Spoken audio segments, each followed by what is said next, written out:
ಹೋಗಿ ಅವತ್ತು ಒಂದು ಮೌನ ಮೆರವಣಿಗೆಯನ್ನ ಗಾಂಧಿ ಭವನದಿಂದ ಬೆಳಗಾವಿಯಲ್ಲಿ ಇದೇ ತರನಾಗಿ ಒಂದು ಡೆಮೋ ಸ್ವಾಮೀಜಿಗಳು ಹಾವೇರಿ ಜಿಲ್ಲೆಯ ಮುಖಾಂತರ ಪ್ರಾರಂಭ ಮಾಡಿದ್ದಾರೆ. ಈ ತರವಾಗಿ ನಾವು ಸಾಂಕೇತಿಕವಾಗಿ ಮೌನವಾಗಿ ಮೆರವಣಿಗೆ ಮಾಡ್ತೀವಿ ಅಂತ ಬೆಳಗಾವಿಯಲ್ಲಿ ಡಿಸೆಂಬರ್ 10 ಮಾಡ್ತೀವಿ. ಹಾಗೂ ನಮ್ಮ ಸಮಾಜದ ಜಯಮೃತ್ಯುಂಜಯ ಸ್ವಾಮಿಗಳವರ ಪಾದಾರವಿಂದಗಳಲ್ಲಿ ಪಡವತ್ತು ಇವತ್ತಿನ ಈ ಕಾರ್ಯಕ್ರಮ ದಿಢೀರ್ನೆ ಅಂದ್ರೂ ಅಡ್ಡಿಲ್ಲ, ಆ ಲೆಕ್ಕಕ್ಕೆ ಬಂದಂಗಾಗೈತಿ. ಯಾಕಂದ್ರೆ ಇನ್ನೂ ನಾವು ಭಾಳ ನಮ್ಮ ಬಾಂಧವರು ಹೇಳ್ಬೇಕಿತ್ತು. ಆನಂತರ ಇಲ್ಲಿ ಕೋರ್ಟ್ನಲ್ಲಿ ಬೆಳಗಿನ ಹವರ್ನ್ಯಾಗ 12 ಗಂಟೆ ತನಕ ನಮ್ಮದು ಬೋರ್ಡ್ ಆಗತಿ. ವಕೀಲರು ಜಾಸ್ತಿ ಬರೋಕ್ಕಾಗಿಲ್ಲ, ಅದ್ರಾಗ ನಾವು ಬಿಡು ಮಾಡ್ಕೊಂಡು 4 ಮಂದಿ ಕರ್ಕೊಂಡ್ಬಂದೀವಿ. ದಯಮಾಡಿ ಕ್ಷಮಿಸ್ಬೇಕು. ಇವತ್ತಿನ ದಿವಸ 1 ವರ್ಷ ಆಯಿತು ನಮ್ಮ 2A ಮೀಸಲಾತಿ ಸಲುವಾಗಿ ನಾವು ಮಾಡಿದಂಥ ಹೋರಾಟಕ್ಕೆ ನಮಗೆ ಯಾವುದೇ ತರನಾದಂಥ ಮನ್ನಣೆ ಸಿಗ್ತಾ ಇಲ್ಲ. ಅದು ಯಾಕೆ ಸಿಗ್ತಾ ಇಲ್ಲ ಅನ್ನೋದನ್ನ ಇನ್ನು ಮುಂದಿನ ದಿನಮಾನಗಳಲ್ಲಿ ನಾವು ತೋರಿಸ್ಬೇಕಾಗಿದೆ. ಆ ಹಿಂದಿನ ನಾವು ಮೆಲುಕು ಹಾಕ್ಬೇಕು ಅನ್ನೋ ಉದ್ದೇಶದಿಂದ ಇವತ್ತಿನ ಪ್ರೆಸ್ ಮೀಟ್ ಕರೆದೀವಿ.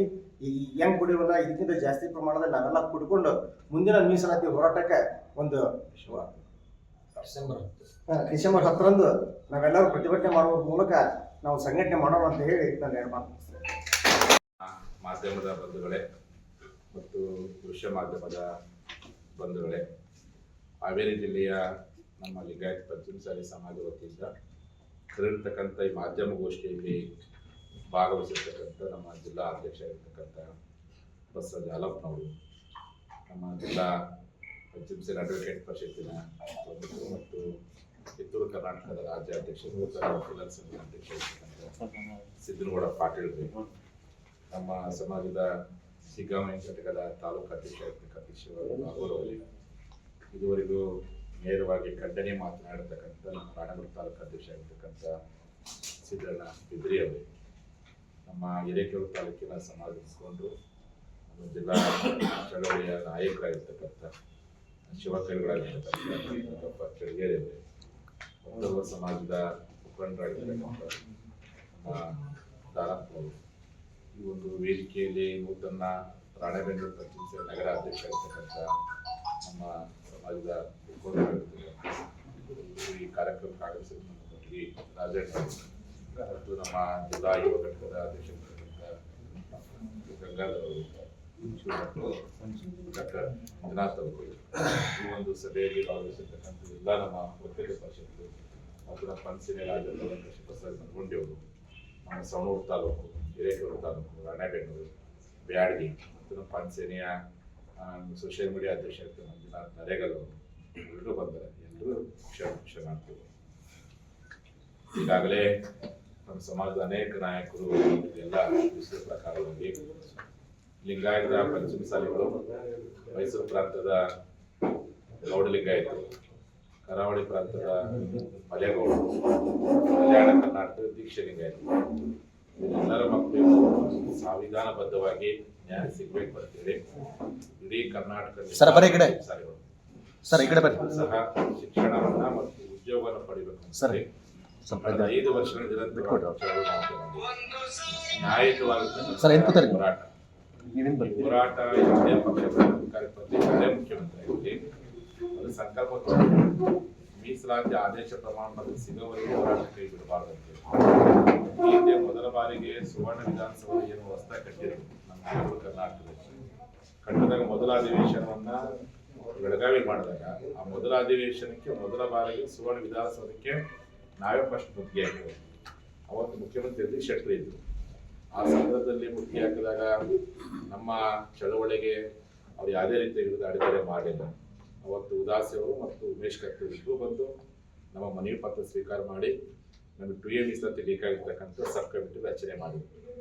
ಅದಾದ್ಮೇಲೆ ಮತ್ತೆ ಯಡಿಯೂರಪ್ಪ ಸಾಹೇಬ್ CM ಆದ್ರು. ನಮ್ಗೆ ಇನ್ನಷ್ಟು ನಮ್ಮವರೊಬ್ಬರು CM ಆಗಿದ್ರೆ ಪಡ್ಕೊಳ್ಳೇಬೇಕು ಅಂತ ಹೇಳಿ ಯಡಿಯೂರಪ್ಪ ಮುಖ್ಯಮಂತ್ರಿ ಇದ್ದಾಗ ಬೆಳಗಾವಿ ಸುವರ್ಣ ವಿಧಾನಸಭೆ ಮುಂಭಾಗದಲ್ಲಿ ಸುಮಾರು 25,000ಕ್ಕಿಂತ ಹೆಚ್ಚು ಪಂಚಾಯತ್ ರಾಜ್ಯ ಮತ್ತು ಉಪ ಸತ್ಯಾಗ್ರಹ ಮಾಡಿದ್ವಿ. ಕೊನೆಗೆ ಪಾದಯಾತ್ರೆ ಮಾಡಿ ಬೆಂಗಳೂರು 10 ಲಕ್ಷ ಶಕ್ತಿ ಪರಿಶೀಲನೆ ಮಾಡಿರ್ತಕ್ಕಂಥದ್ದು. ಅದಾದ್ಮೇಲೆ ಬಸವರಾಜ ಬೊಮ್ಮಾಯಿಯವರು ಮುಖ್ಯಮಂತ್ರಿ ಇದ್ದಾಗ ಸುವರ್ಣ ವಿಧಾನಸೌಧ ಮುಂಭಾಗದಲ್ಲೂ 20 ಲಕ್ಷ ಮಂದಿ ಕೂಡಿಸಿ ಹಕ್ಕೊತ್ತಾಯ ಮಾಡಿದ್ವಿ. ಅವರ ಮನೆ ಮುಂದೆ 2 ಸಲ ಮನೆ ಮುತ್ತಿಗೆ ಹಾಕಿದ್ವಿ. ಅದು ಹಿಂದಿನ ಯಾವುದೇ ಸರ್ಕಾರ ಯಾವುದೇ ಮುಖ್ಯಮಂತ್ರಿಗಳು ನಮ್ಮ ಹೋರಾಟವನ್ನು ಯಾವುದೇ ಕಾರಣಕ್ಕೂ ದೌರ್ಜನ್ಯ ಮಾಡಿ ಹತ್ತಿಕ್ಕೊಂದು ಪ್ರಯತ್ನ ಮಾಡಿಲ್ಲ.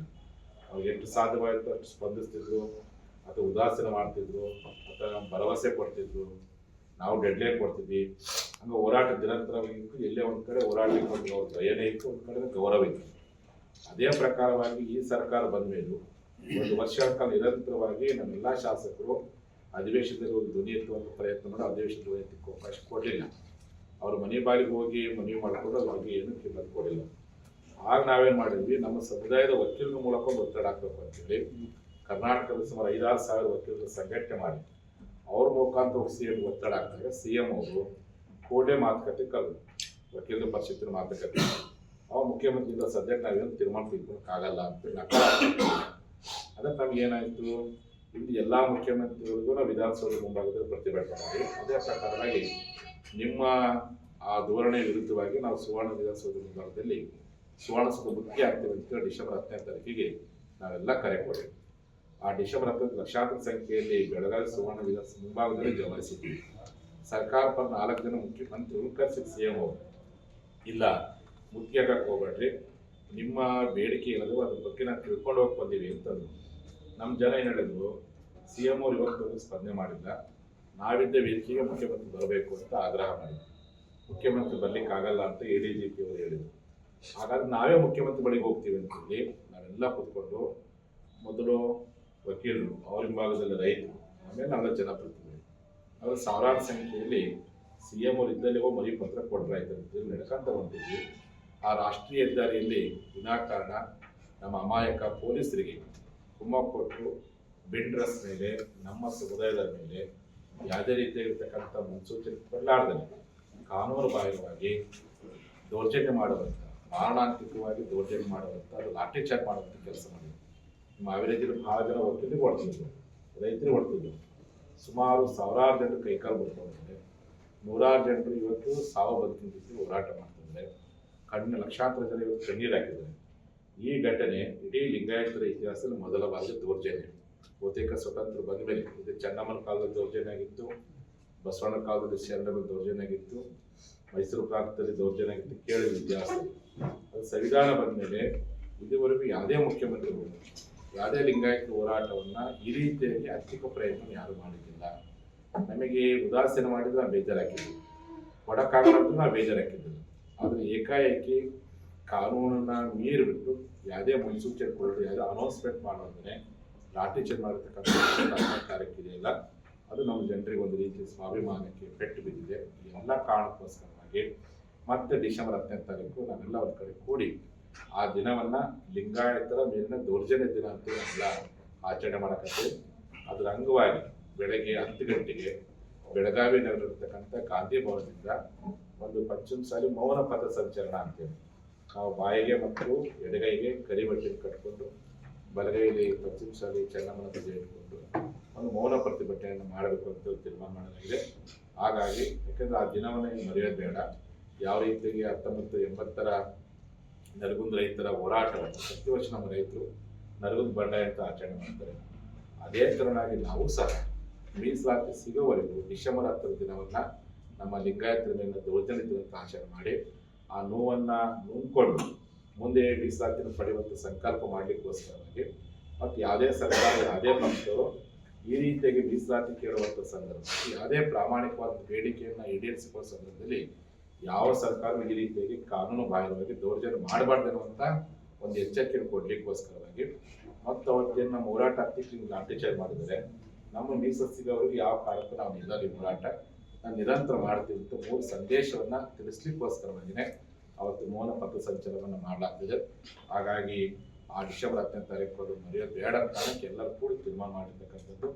ಸಮಯದ ಕೊರತೆಯಿಂದ ಎಲ್ಲ ಭಾಗದ ಪ್ರವಾಸ ಮಾಡಕ್ಕೆ ಆಗ್ತಾ ಇಲ್ಲ. ಹಾಗಾಗಿ ಹಾವೇರಿ ಜಿಲ್ಲೆಯ ವತಿಯಿಂದ ಇಡೀ ನಾಡಿನ ಎಲ್ಲ ನಮ್ಮ ಸಮಾಜ ಬಾಂಧವರಿಗೆ ಎಲ್ಲರಿಗೂ ಹೇಳ್ತೀವಿ, ಪ್ರತಿಯೊಬ್ಬ ಪಂಚಾಯತ್ಗಳು ತಾವೆಲ್ಲರೂ ಸಹ ಮನೆಯಿಂದ ಸಹಸ್ರಾರು ಸಂಖ್ಯೆಯಲ್ಲಿ ಆಗಮಿಸಿದ ಮೂಲಕವಾಗಿ ಮೌನವಾಗಿ ನಮ್ಮ ಆ ಘಟನೆಯನ್ನು ಖಂಡಿಸಿ ಆ ರೀತಿಯಾಗಿರ್ತಕ್ಕಂಥ ಪಥಸಂಚಲನ ಮಾಡಿ ಮುಂದೆ ಮೀಸಲಾತಿಯನ್ನು ಪಡೆಯುವಂಥ ಹಿನ್ನೆಲೆಯೊಳಗೆ ನಿರಂತರವಾಗಿರ್ತಕ್ಕಂಥ ಹೋರಾಟಕ್ಕೆ ನಾವೆಲ್ಲರೂ ಸಂಕಲ್ಪ ಮಾಡೋಣ ಅಂತೇಳಿ ಈ ಮಾಧ್ಯಮ ದೃಷ್ಟಿ ಮೂಲಕ ನಾನು ಮನವಿ ಮಾಡ್ತಾ, ಇದು ನಮ್ಮೆಲ್ಲ ಸಂಘಟನೆಗಳ ವಿವಿಧ ಘಟಕಗಳೆಲ್ಲ ಪದಾರ್ಥಗಳಿದ್ದಾರೆ, ಅವರು ಸಹ ನಾಳೆಯಿಂದ ಕಾರ್ಯೋನ್ಮುಖರಾಗಿ ಹೆಚ್ಚಿನ ಸಂಖ್ಯೆಯ ಜನ ಕರೆತರಲಿಕ್ಕೆ ಪ್ರಯತ್ನ ಪಡಬೇಕು ಅಂತೇಳಿ ಮತ್ತು ಈಗಾಗಲೇ ಸಂಬಂಧಪಟ್ಟಾಗೆ ಜಿಲ್ಲಾಧಿಕಾರಿಗಳು ಮತ್ತು ಅಸಿಸ್ಟೆಂಟ್ ಕಮಿಷನರ್ ಪೊಲೀಸ್ ರೀತಿ ಮಾತಾಡಿ ಅವರು ಸಹ ಒಂದು ಸ್ಥಳ ನಿಗದಿ ಮಾಡ್ತಿದ್ದಾರೆ.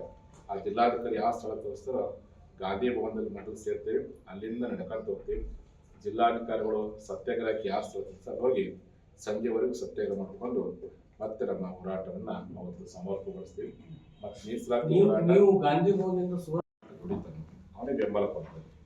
ಯಾವ ವ್ಯಕ್ತಿ ಹೋರಾಟವನ್ನ ದುರುಪಯೋಗಪಡಿಸಿಕೊಂಡು ಈ ಹೋರಾಟವನ್ನು ಹತ್ತಿಕ್ಕೂ ಪ್ರಯತ್ನ ಮಾಡ್ತಾರೆ ಅವ್ರಿಗೆ ಬೆಂಬಲ ಕೊಡ್ತಾರೆ. ನಿಮ್ ಜೊತೆಗಿದ್ದವರೇ ಬೇರೆ ಆದ್ರು ಎಲ್ಲ ಅವ್ರು ನೋಡ್ರಿ ಹಿಂಗಿರುತ್ತಪ್ಪ ಯಾವುದೇ ಹೋರಾಟ ಇದ್ದಾಗ ಅವರು ಮಾಧ್ಯಮಗಳಿದ್ದಾಗ ಹೋರಾಟಕ್ಕೆ ಧುಮುಕ್ತಾರೆ. ಅಧಿಕಾರ ಬಂದಾಗ ಸಹಜವಾಗಿ ಅವ್ರ ಪಕ್ಷ ಸಿದ್ಧಾಂತ ಅವರು ಒತ್ತಡಕ್ಕೆ ಮಾಡಿ ಹೋರಾಟದಿಂದ ಸೇರಿದ್ದಾರೆ. ಅದು ರಾಜಕಾರಣದ ಸಹಜವಾದಂಥ ಗುಣ. ಅದು ನಾವೇ ಕೂತಿರ್ತಕ್ಕಂಥವ್ರಲ್ಲ, ಯಾರಿಲ್ಲ ಅಧಿಕಾರಕ್ಕೋಸ್ಕರವಾಗಿ ಯಾರು ಬಂದಿಲ್ಲ, ಸಮಾಜಕ್ಕೋಸ್ಕರ ಬಂದರೆ ರಾಜಕಾರಣಿಗಳು ಸಹಕಾರವಾಗಿ ಪಡ್ಕೊಳ್ತೀವಿ. ಅವ್ರು ಎಷ್ಟು ಜನ ಕೊಡ್ತಾರೆ ಕೊಡಿ. ಕೆಲವು ನಿರಂತರ ಅಧಿಕಾರ ಇದ್ದಾಗ ನುಡಿಯಕತ್ತಾರೆ, ಅಧಿಕಾರದ ಕೆಲವು ಹೋರಾಟ ಮಾಡ್ತಾರೆ. ಅದು ಜನಸಾಮಾನ್ಯರು ಮಾತ್ರ ನಿರಂತರ ಅದನ್ನು ಯಾವ ಸರ್ಕಾರ ಯಾವ ರೀತಿಯಾಗಿ ನಮ್ಮ ಜನ ನಡ್ಕೊಳ್ತಾರೋ ಅದ್ರ ಮೇಲೆ ಅವ್ರ ಪಕ್ಷದ ಮೇಲೆ ಒಂದು ವ್ಯಕ್ತಿತ್ವ ಪರಿಣಾಮ ಬೀಳುತ್ತೆ. ಅದು ಜನರಿಗೆ ಬಿಟ್ಟಿರ್ತಕ್ಕಂಥದ್ದು. ಈಗ ಆಯಾ ಭಾಗದಲ್ಲಿ ಯಾವ ಶಾಸಕರು ನಮ್ಮ ಹೋರಾಟಕ್ಕೆ ಬೆಂಬಲ ಕೊಡ್ತಾರೆ ಅದು ನೋಡಿ ನಮ್ಮ ಜನ ಗುರುತಿಸ್ತಾರೆ. ಯಾರು ನಮ್ಮ ಹೋರಾಟಕ್ಕೆ ಬೆಂಬಲ ಕೊಟ್ಟಿಲ್ಲ ಅದು ನೋಡಿ ಓಟ್ ಹಾಕಿ. ಪಕ್ಷ ಬರೋದಿಲ್ಲ, ವ್ಯಕ್ತಿಯ ನಡವಳಿಕೆ ವ್ಯಕ್ತಿಯ ಬೆಂಬಲದ ಮೇಲೆ ಜನ ಆ ಚುನಾವಣೆಗಳಲ್ಲಿ ಅವ್ರಿಗೆ ಬೆಂಬಲಿಸ್ತಾರೆ. ಮತ್ತು ಯಾರು ನಿರ್ದಿಷ್ಟವಾಗಿ ಇಂಥ ಪಕ್ಷವನ್ನೇ ಬೆಂಬಲಿಸ್ತಾರೆ ಇಂಥ ಪಕ್ಷ ಬೆಂಬಲಿಸ್ತಾರೆ ಅಂತಿಲ್ಲ. ಹೀಗೆ ನಡ್ಕೊಂಡ್ಬಂದಿರ್ತಕ್ಕಂಥ ಒಂದು ಇತಿಹಾಸ ಇದೆ. ಬೆಳಗ್ಗೆ 10 ಗಂಟೆ ಪಥಸಂಚಲನ ಆಗುತ್ತೆ. ನಿಮಗೆ ಬಿಡುವು ಮಾಡಿಕೊಂಡು ಬಂದು ಎಲ್ಲರೂ ಭಾಗವಹಿಸಿ. ಒಂದು ವೇಳೆ ನಿಮಗೆ ಭಾಗವಹಿಸಲಿಕ್ಕೆ ಏನೋ ಅಧಿವೇಶನ ಕ್ವಶನ್ ಅವರು ಏನು ಇತ್ತಪ್ಪ ಅಂದರೆ ನೀವೆಲ್ಲ ಅಧಿವೇಶನದಲ್ಲಿ ನಿಮ್ಮ ಕೈಗಳಿಗೆ ಎಲ್ಲ ಲಿಂಗಾಯತ ಶಾಸಕರು ಕೈಗಳನ್ನು ಕಪ್ಪು ಬಟ್ಟೆ ಕಟ್ಕೊಂಡು ಆ ದಿನವನ್ನು ಖಂಡಿಸುವಂಥ ಪ್ರಯತ್ನ ಮಾಡಿ. ಅವತ್ತು ಯಾರ್ಯಾರು ನಮ್ಮ ಮೇಲೆ ದೌರ್ಜನ್ಯ ಮಾಡಿದರೆ ಅಂಥ ಪೊಲೀಸ್ ಅಧಿಕಾರಿಗಳನ್ನು ಸಸ್ಪೆಂಡ್ ಮಾಡಲಿಕ್ಕೆ ತಾವು ಒತ್ತಡ ಹಾಕಿರುತ್ತೆ. ನಮ್ಮೆಲ್ಲ ಲಿಂಗಾಯತ ಶಾಸಕರು ನಾನು ಈ ಮೂಲಕವಾಗಿ ಆಗ್ರಹ